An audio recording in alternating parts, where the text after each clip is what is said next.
Welcome back to the Social Hotelier video podcast with me, Sam-Erik Ruttmann.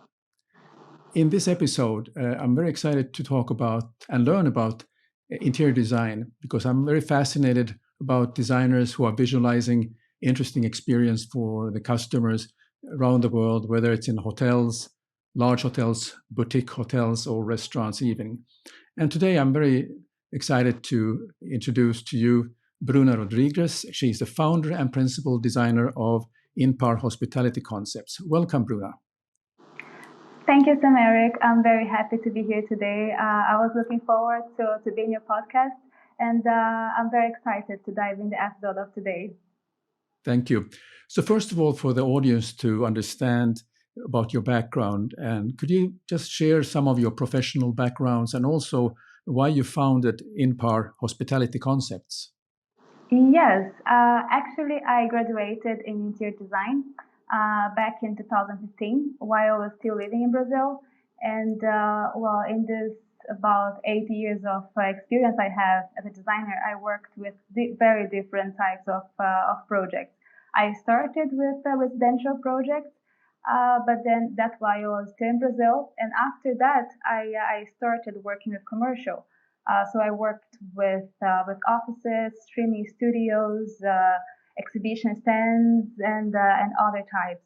So I founded INPAR Hospitality as to bring up my passion about design, and also because I saw a market opportunity. Since I was in Brazil, I noticed that people they connect interior design with just the aesthetics side of it. So, and I saw that many years ago, and I still see that. But I always believed there was something else to the craft. It's not just about the aesthetics. And it's very different when you're talking about a residential project and a hospitality one. Along this 8 years of experience, I was introduced to the concepts of branding and human behavior. And then it was when everything, because I knew that was, and I was studying, it was not just about aesthetics, but then when I understood about this concept, everything came together in my mind. So it was like one of those aha moments, and I was like, that makes sense. Like now I can design and I can educate people, and explain a way that is understandable, saying that it's not just the aesthetics. Like you can build a business, a successful business, when you use interior design in a good way. So my company it exists today as a way to build successful companies. Very good. To help in the process. Very, very good. Now, if you can go back to your earliest memories, what sort of sparked your interest into design? Like we all have when we get into a profession, that something sparks our imagination, whether it's from the childhood or it's by the influence or the inspiration of someone in the family. Bruna, what was your story about that inspiration? Well, since a young age, I was very interested in arts and crafts. And of course, I didn't start that with a desire to be a designer, but that was always something very, very present in my personality. And I remember when I was about 10 years old, there was this TV show there was an interior designer.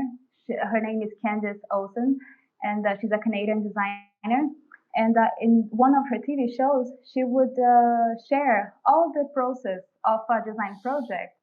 So I believe that is one of the things that really inspired me to be a designer today, because she would show since the concept creation, and then going through sourcing and purchasing the materials from the suppliers, and through the renovations, like going day to day on site to check how everything was going, to the end result. So it was very fascinating for me to see the before and after, and also how happy the families were when they saw the final result.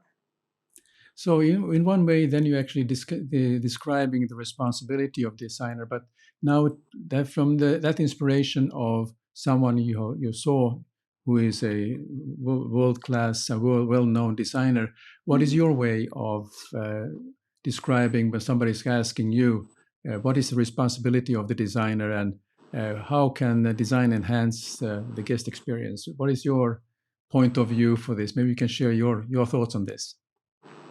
Yes, I mean, the most important responsibility of a designer is to really to understand for whom you are designing.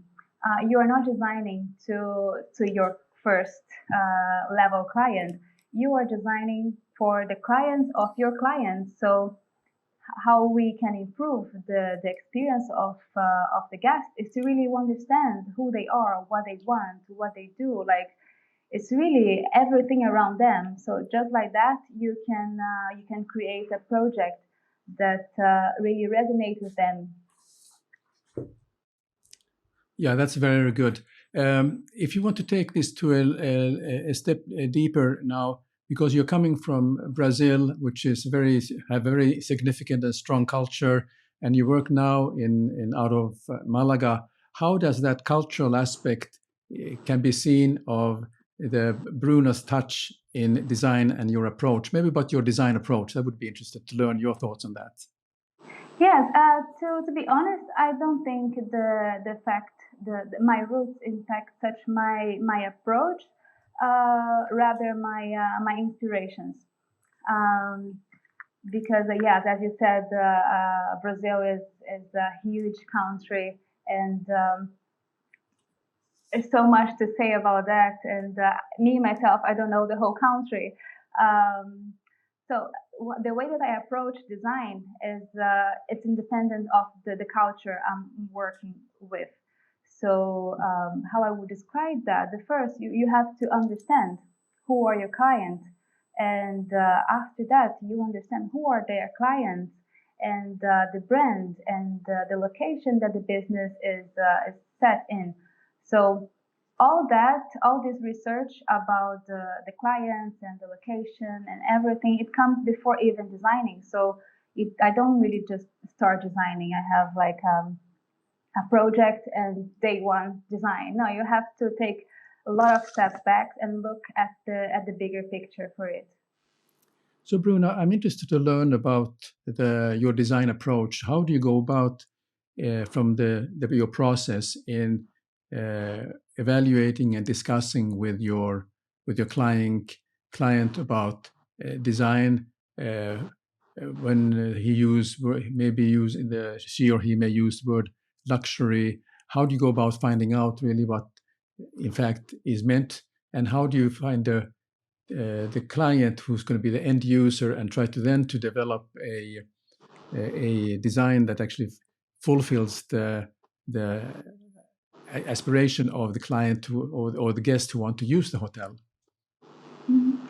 Well, and this, luxury has many meanings. It depends to whom you are addressing. For some people, it could be the most expensive items, and for others, could be the items that has no price tag.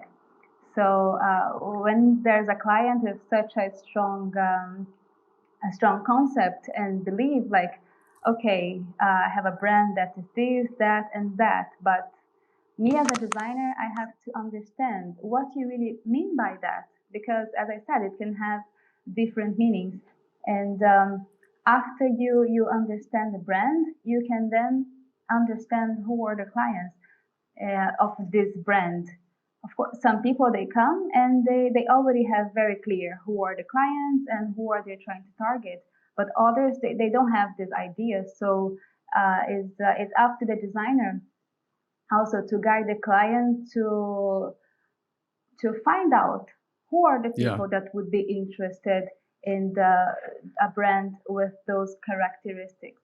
Yeah. And then once you have that, you can study this personas, these profiles, and create a design that will be catered for them. Very good. Yeah, one of the ways that I've been doing this is that I almost make it like a game with the client, and where we have a board with pictures. We maybe have pictures of a family, pictures of a couple, a picture of teenagers or young adults, and then we are having a different picture of activities, what they might be doing, and we try to place them in on a board, which would say, okay, this is what the ideal customer is about, and try to, in one way, guide the client also about their input, what their understanding of the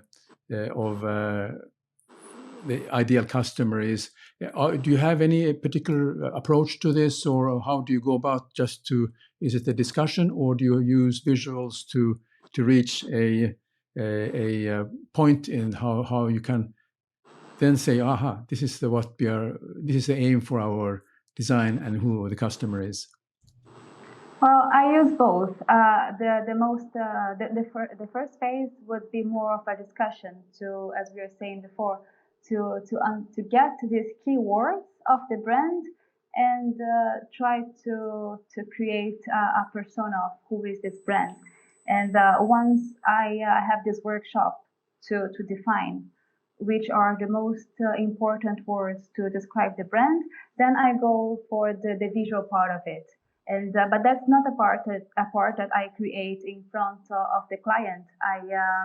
I create myself several mood boards with style and as you said, like trying to describe the client, like what they like to do, how do they dress up, what do they listen. So there's several of mood boards that it can transform something that just a word in something visual, because that's a bit easier to relate to and to communicate with others. That's right. That's right. What is your thought about this idea that which has been coming up for quite a few years, in fact, that fashion brands are using their brand message and the standards to create that their hotels created under a particular fashion brand.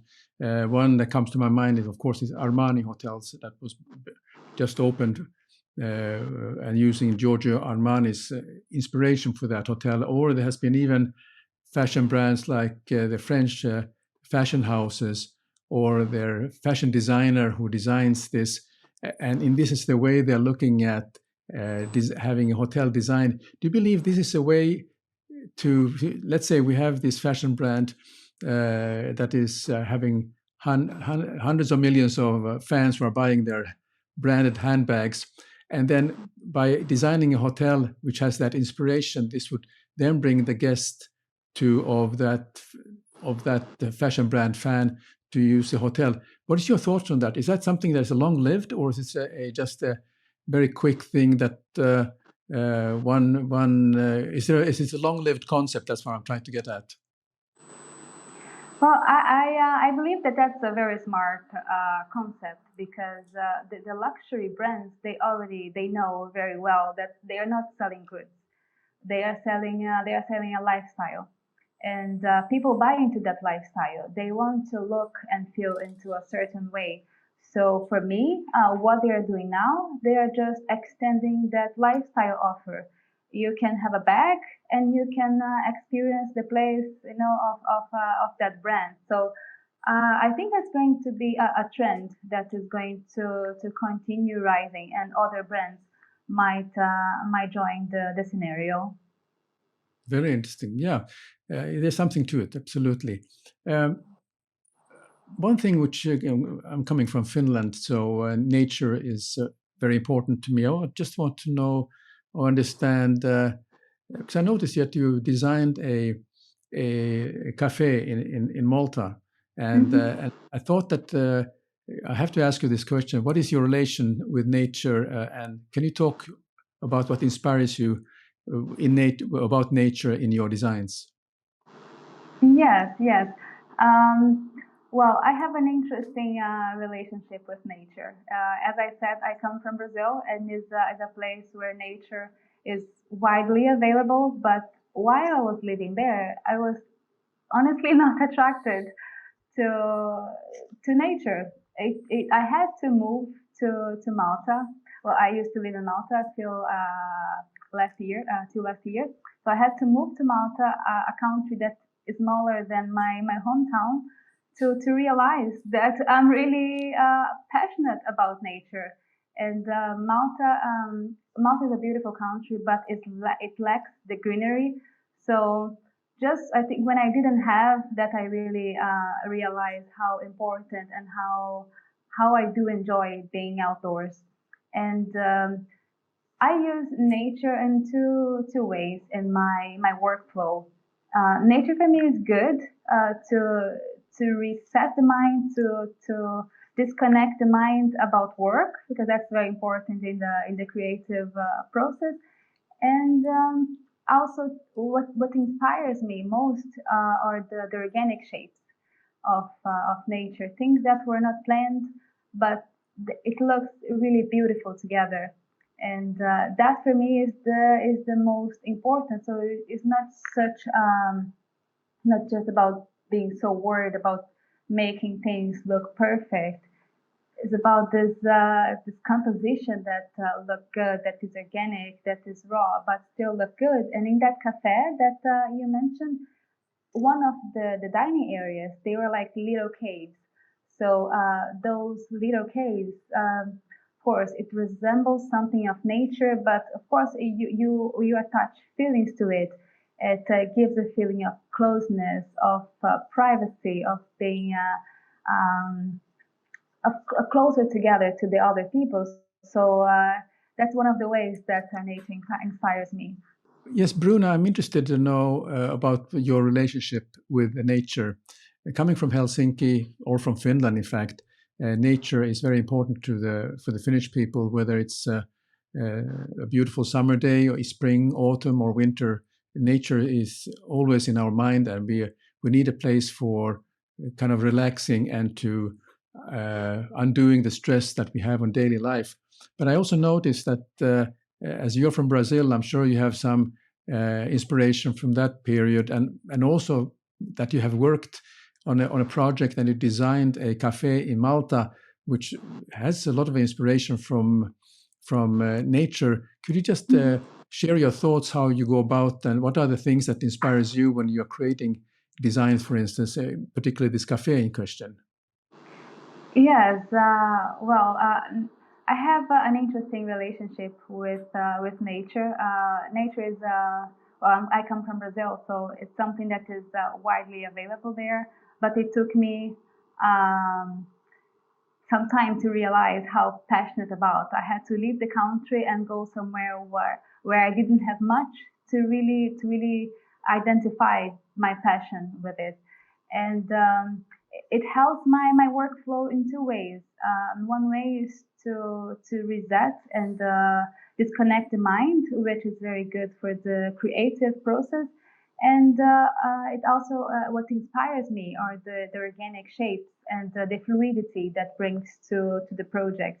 In that cafe, the project that you saw, unfortunately, the proposal wasn't carried on to the end. But one of the dining areas, there are some small caves. That the idea was to create these semi-private dining rooms where you could bring people together and give a bit of privacy. So like it resembles the shape of a cave, and also the finishing, because it's kind of stony finishing. And so it brings those feelings of having the privacy, being close to the person that you're eating with. So these are one of the ways that nature inspires me. Very good. Now, I'm sure you're looking around all the time what's going on in terms of trends and so on. Do you have any thoughts what are some trends to look out for that the hoteliers should be in lookout for? Any thoughts that you have? You're now in Malaga, which is or in Spain, which is is a huge center of tourism. You were in Malta, which is a smaller place, but it also has tourism is very important. Obviously, Brazil. Those are many places, but can you just share what are your thoughts about what are some trends that you see is coming up in terms of design and how it relates to hotels or boutique hotels, in fact? Mm-hmm. Well, I think that when we are talking about these trends for the hospitality industry, whether it's in interior design and other aspects of the business, we have to be careful because as fast as these trends come, they go. So we shouldn't take big investments when you're just talking about trends. But there are two that I really believe that they're going to continue rising. One of them is the experience economy. Well, after everything that happened, and everyone is widely aware how the consumer behavior has changed. And so no one now goes out to have just a meal. We go out because you want to live a different experience. And that's not just for the people who go for luxury businesses. Like independently of the amount of the price tag of the place, people are going out because they want to live an experience. So I think this is a really powerful trend to watch out and to really design for the experience, not just to deliver a product or a service. And another trend that I see it arising also now is the trend of everything being very personalized. So you give your guest to personalize everything. Of course, that there are limitations, but businesses, they have to understand that every person is unique and they want a unique experience. Of course, it's not doable when you're talking about, changing the entire place because of one person, but you can always change one or other thing that is going to help to deliver that type of experience that people are looking for. So I think these are two trends to watch out, that they end up walking hand in hand. Yeah, I mean, I totally agree with you. The experience is when people are traveling, or particularly looking at what happened since we are going through the pandemic. People have traveled more and more, but also looking for experience that might be life changing for them, and they don't mind traveling to a very distant place to experience that. And when people are saying, well, what is the price tag they're willing to pay? I think the answer pretty much is that it's if they're receiving a value that they think is going to make a difference to them, it's not only a place to sleep, but there's something more than that. They're willing to pay quite a bit for that experience. These are the trends that has been developed in South Africa with the glamping, the glamour camping, luxury units, which are now everywhere, and they're in very difficult places to find. But people are willing to travel quite far just to get that experience. Yeah, and then also hyper personalized or personalized now with the technology.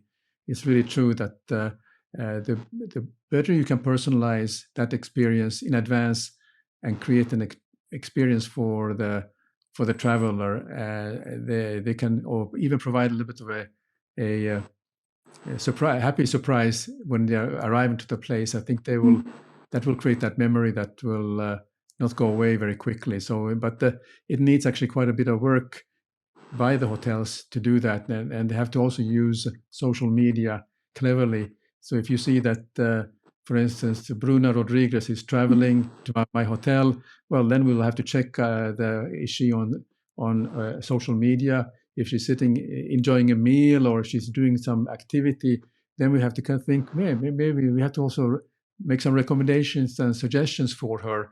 And this is what clever hoteliers are doing these days, that they are using the social media in a way to find out more about the customer before they're arriving.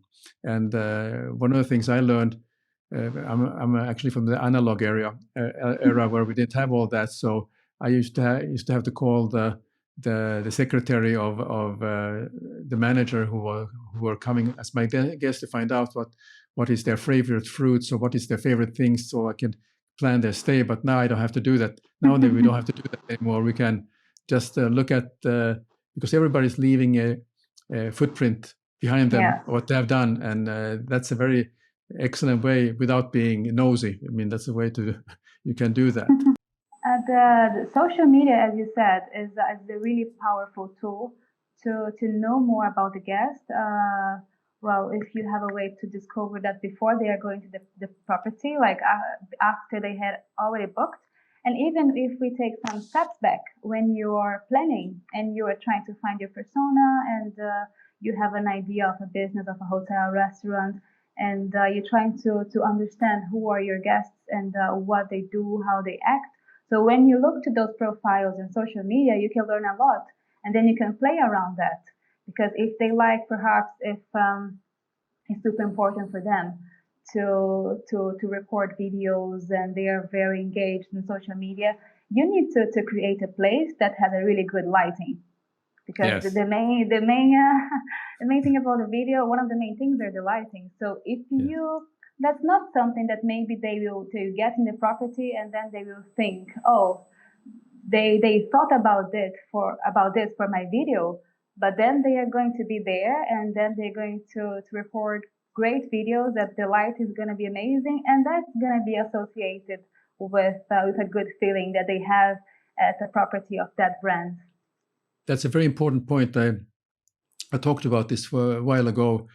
What are the things that the restaurant have to remember when the guest comes for dining there? One was the things that I said that have the best bandwidth for wireless for the Yeah. guests free, and secondly, have a place where they can plug in their telephone because they will be running out of the battery, so they will take more pictures of the place where they are enjoying. So that's a very inexpensive investment for a restaurant or a hotel to have readily available for the guest. And but also I think you notice when you look at Instagram, it's a very actually interesting topic about we are moving into a little bit the social media and design. Have you noticed how are there some hotels or restaurants that are doing a good job in showcasing their hotel or restaurant compared to some very traditional where you have just a balcony, they're showing a empty bedroom, or they're showing a balcony and they're showing maybe a sunset, which are pretty much boring to me because that's nothing special.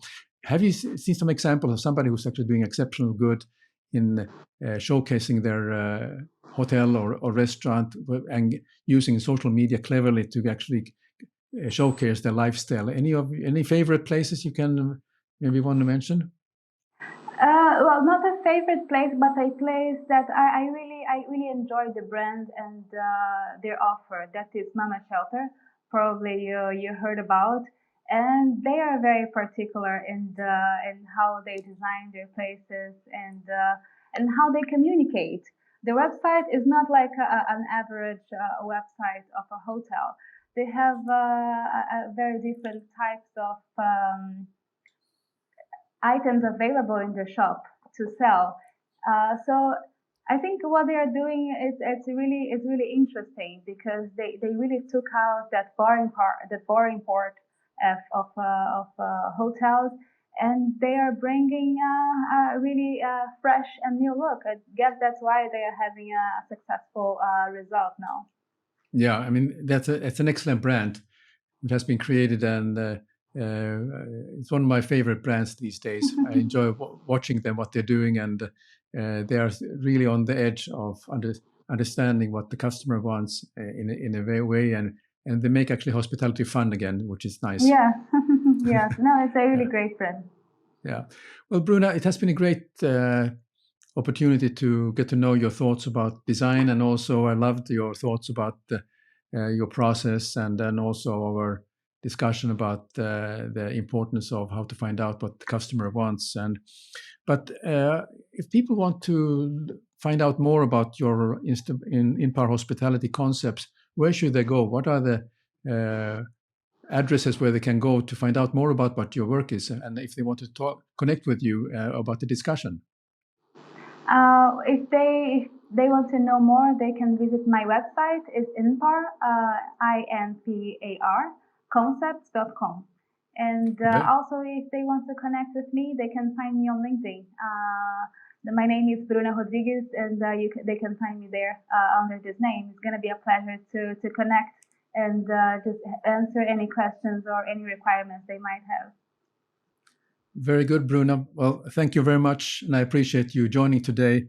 episode, and thanks for all your fantastic insight.